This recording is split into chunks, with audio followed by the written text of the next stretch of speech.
Hello to all on Women Dialogues, and I'm your host Shashi with you all to create more voice for women and by women.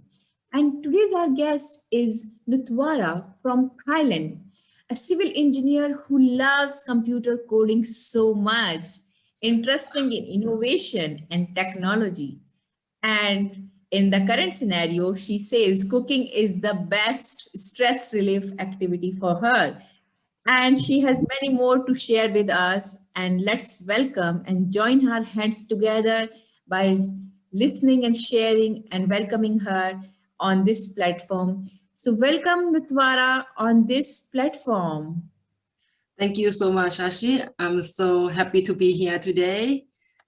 Yeah. Thank you, Nutvara, for accepting our request and coming on this platform to share your journey, share your experience, and sharing some interesting facts. As you mentioned, that cooking is your best stress relief activity, especially during current scenario, which we all are experiencing globally. I'm really excited to hear your life journey, your story, your success. So let's start by hearing about your life journey as your early life, how you grew up, how you developed as you are from Thailand. First, let's hear about your country. It might be interesting for many listeners and audience to know about the place where you belong from. Okay, so I am from Thailand, so Southeast Asian country. I think we are famous for the travel destination. So Yeah, have you heard about Phuket or Pattaya? I Yeah, have I think. been myself in Thailand and Wow. Phuket, Pattaya, Bangkok, and even many ancient Buddhist, sites. And it was very interesting. Chiang Mai, I Oh, feel it's not very, popular for many people, but I was interested even to see. So it's really for me fascinating to hear and revive those memories by you. so you Yeah, like that? yeah, Like, please, yeah, yeah, carry on. yeah. So another thing I would like to add is we are famous for our food, Thai food like tom yum goong and street food. Right? Like I think our country is like we can find the food easily. You can find like on the street, everywhere, and Yeah. almost 24 hours. So Hmm. yeah, I think that is the thing that people will mention about Thailand. Yeah, yeah, that's beautiful. And how about you? Share with us about your life journey, your early life experiences, and how you grew up and all. So I grew up in Bangkok, Thailand, the capital. So um, I live with my family. So I have one older sister, and we live, grew up in the uh, like Bangkok city is kind of have a lot of people and traffic jam and something chaos all the time. But Right? uh, it's taught us to be like we have to hurry and work hard and yeah, try to living. So I think that uh, what our environment shape us to be a people like to be like hardworking people and have to be like active almost all the time. But I kind of like that because it helped me like improve myself all the time. Yeah, so my mom is a nurse and my dad is engineering as well. So at first, I did not want to be engineering. My dream job is like I would like to be a veterinarian. Yeah, the doctor for cat and dog because I like cat and dog so much. But Right. when I was in high school, I did not do biology that well. So, but uh, in the in contest, I can do my best in mathematics and physics. So I choose to study engineering, and I Right. think that is kind of fun. Mhm. Yeah. Mhm. And Yeah. after that, I got a scholarship from government to going to get a master degree at USA, and I choose to study transportation engineering. And when I come back to my country, I work in the government section in the Ministry of Transportation. And yeah, that is my like short story about myself. Yeah, that's very interesting. And the way you shared about your life, like this as a city, as a Bangkok is very fast and very active, and the way you develop yourself, very active person, and who is always keep doing something, and you got Yes. selected for a scholarship, and you got your degree from US, and then you are currently serving in Ministry of Transportation the same way, like your passion and same way the purpose you did study. So it sounds very interesting and very inspiring for many women. When you shared about your experience, like you wanted to become a veterinary, but same time you realized that your interest is more in physics and maths comparatively in biology. So was it like straight way you find that, or was it challenging initially? Um, at first, I find that is like challenging, but Mm-hmm. the more I get like used to it, it's become like more interesting. Mm-hmm. Yeah. Yeah. And So when we are talking about your challenge and your interest, uh, you shared very interesting point. Like we sometimes we want something, but our interest or our alignment get something in more in something else, and it can be challenging for similarly many young girls who are deciding their career line. So share with us how you find that.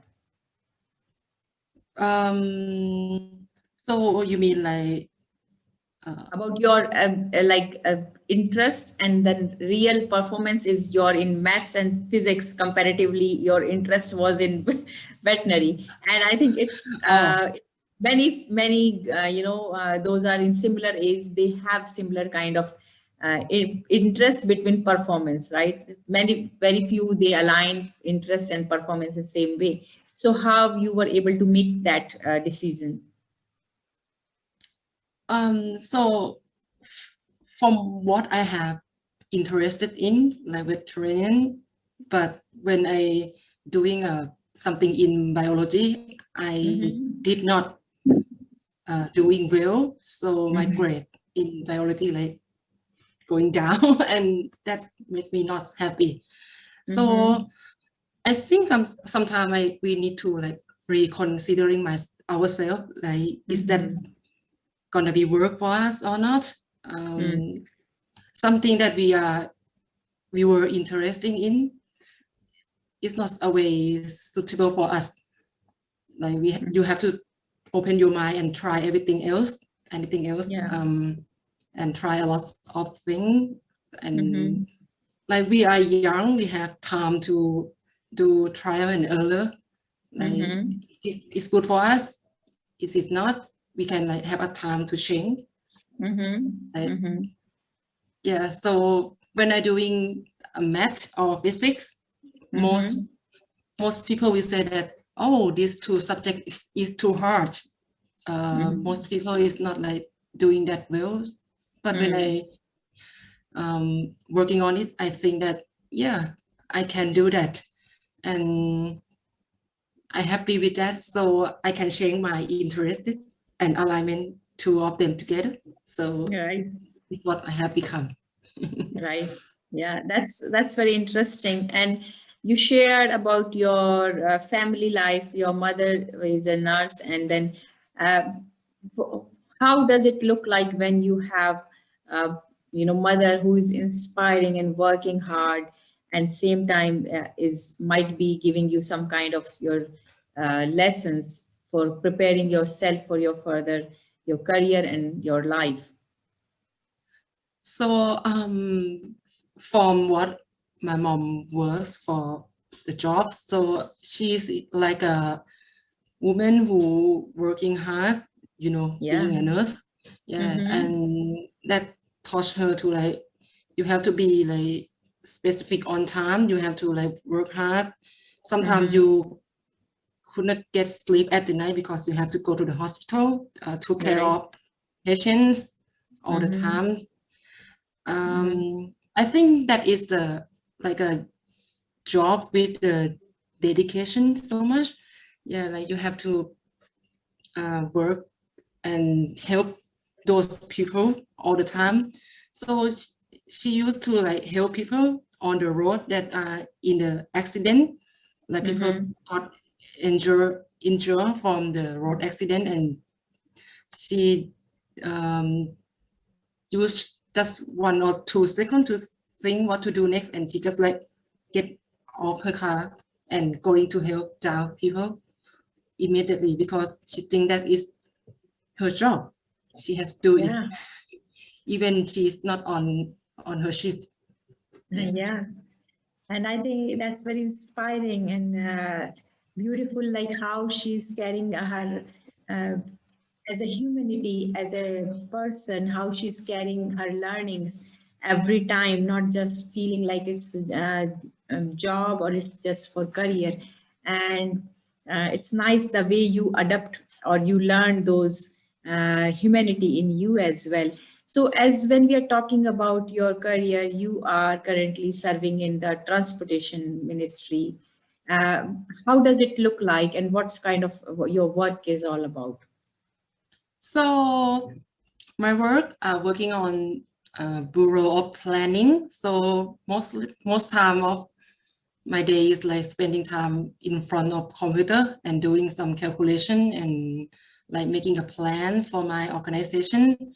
Um, but I have seen many women, engineer women in the same department who working on the construction department. They have to go on the site and doing their jobs, but sometimes it's getting heavy, you know, like load construction and Right. working in the sun. Yeah. Maybe sometimes it's raining, sometimes it's like getting so hot. Mm-hmm. Yeah. So I would like to try that experience, but the thing is that we still have like mindset about women in engineering. Like we are too sometimes we are too weak for that. We cannot do that. Uh, our job is like sitting in front of computer and just like typing. And I think that this mindset had to be like changed in here because I think that women can do anything like men Yeah. if we Yeah. machine. Yes, that's very important and very beautifully you said that women can do everything like men, and especially the mindset about like women are weak. And whereas you are such a great example yourself, you are doing transportation engineering work, and which is always considered male dominated area, and working in construction site and all. So, how do you find coming over from those challenges? From challenging. Challenging like man versus women, and when you are finding those in society, okay, they are always considered, okay, women are weak, they are not supposed to do this work, whereas you are performing out of that way, you are performing yourself as a strong person, as a strong woman who is doing transportation engineering work, having your colleague, having yourself who is working in sites in rain or what all kind of weather you are experiencing, and even you are willing to do further in your life. Yeah. Whereas in society, it's still that is the mindset, right? Where that Yes. women are weak.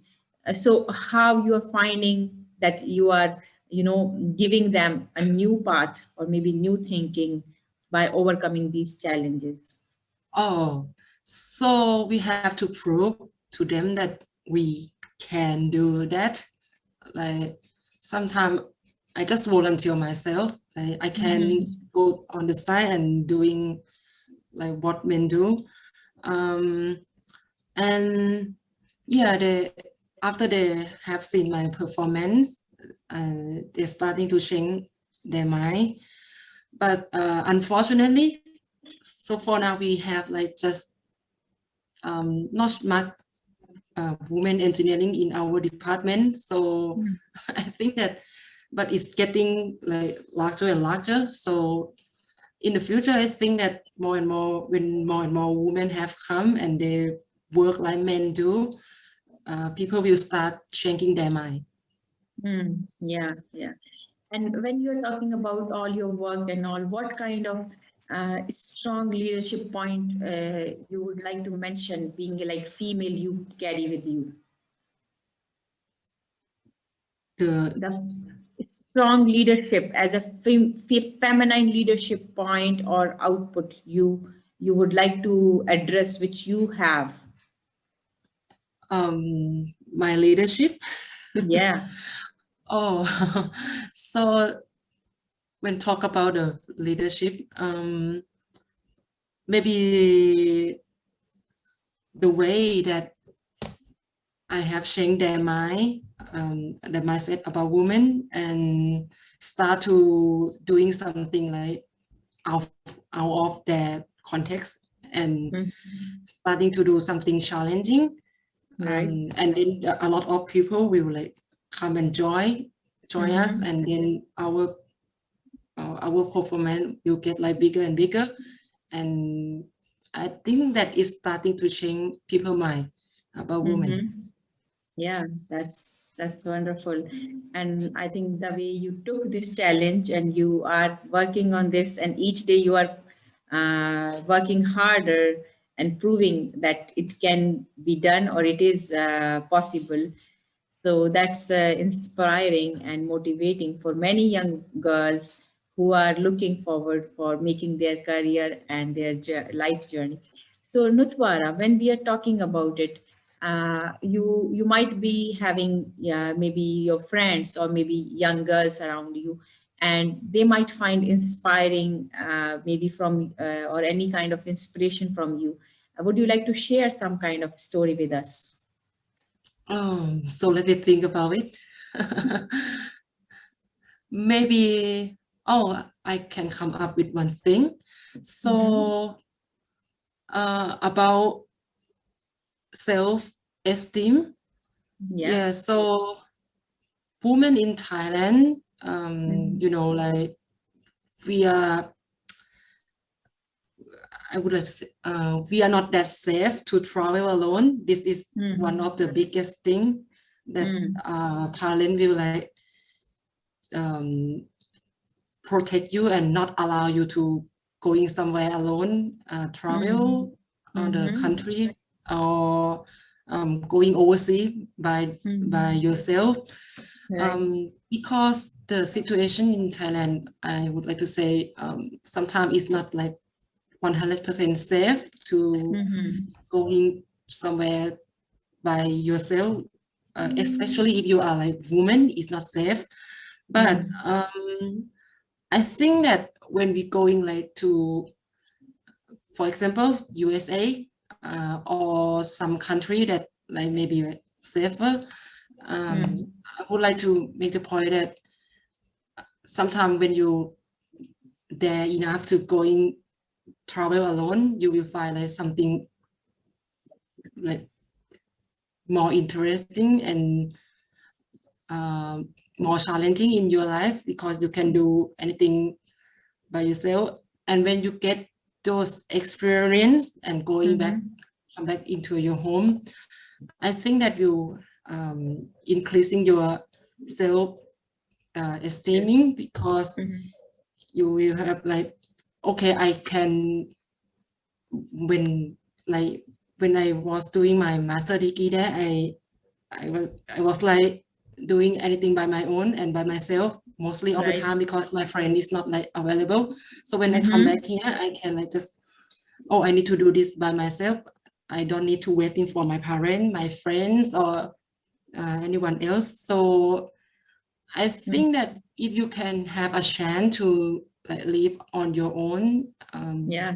just for the short period of time, I think you should take that because it will increase your many skill in your life a lot, and just take care of yourself that good, and nothing will be like too dangerous to go out.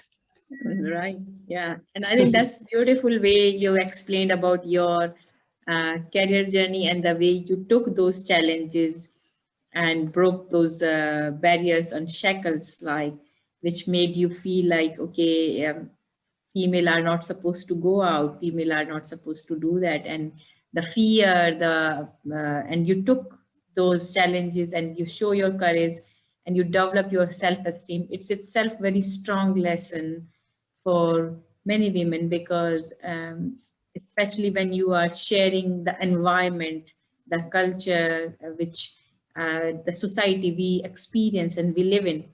When we do some this kind of courageous and inspiring work, I think it not only benefit yours in your life and individual life, but it benefit the society as well, and it help others by seeing you, by finding yes you made success by taking those challenges in your life and overcoming and developing self-esteem, courage.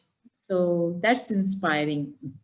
So Nutvara, when we are talking about it, it is really inspiring the way you shared the society and culture, and you went out, out of that culture and society, which is usually very strong uh, in most of people life, and it's hold them back. So when we are talking all about it, how you're seeing yourself in future, what kind of your future plans of for your work and all. So about my future, so I mostly focus on my career. So I would like to be someone with higher position and make a proof that women can be like leader in organization, not only Yeah, men. And like we have the ability to do everything as same as men do, yeah. and many job description should Mm-hmm. not be limit to just one gender. It should Yeah, be like open to all of gender. right. Yeah. I think I will like improving my career as well as the woman power at the same time. Yeah, I will took a chance that not many women here, but like uh, I will like show them that we can like be the leader yeah, and we can wonderful. get a success. Yeah. Yeah, that's really wonderful, and that's very ambitious. And I wish you all the success to as achieve to gain all those your aims and ambition and the big success. And would be happy to see you as a leader and successful on higher position. So Anutvara, when we are talking all about as a individual, as you are leading your life, you are paving a path for many others by inspiring and motivating, by becoming one of the the pioneer in your the field of work which you are doing. uh, what way do you think the having those like this platform women dialogue is needed so much? So mm, so can you say the question again? Yeah, I'm kind of lost. why do you feel the platform like this as women dialogue is needed so much? Oh, because I think there is not the same equality in this world. Like in some place, women are like being suppressed down. It's not equal like men. So by doing this kind of talk show, by gathering all women from all over the world, sharing their experience, will help help us to have a overall look about the women's situation all around the world. So I think that this is a good platform that everyone can share and seeing the problem. And I think one day it will be like getting better and better when women have like their self-esteem and uh, have ability to change the society. So it should like starting from like kind of this platform, like firstly they're sharing the information together, and next we going to the step two of the development. Yeah, yeah. Yeah, that's powerful. And thank you for having such faith and feeling for this platform. And I wish it should come true and help more and more women globally. So, when we are talking about it, before finishing, last but not least, what one message would you like to give to our audience or viewers who are listening and watching you? So just one like a one word, just believe in yourself, you can do everything. Yeah. Hmm. Powerful, that believe in yourself, you can do everything, and that's what we need. We all need as an audience, as a viewers, as a speaker, as a listeners. And I think that's very once again, that's very powerful. And thank you so much, Nutvara, for being with us on Women Dialogue on this platform, and wish you lots of success and lots of best wishes. Thank you so much ขอบคุณค่ะ And thank you. And thanks to all viewers. If you would like to hear more women voices and part of Women Dialogues, please connect with us. Please share, subscribe, like, and thank you. See you in the next episode. And if you would like to get connect with the Nutvara and would like to check her work, don't forget to check her details. Those are available in the description as well. Till then, take care. Bye bye. See you next time. Bye.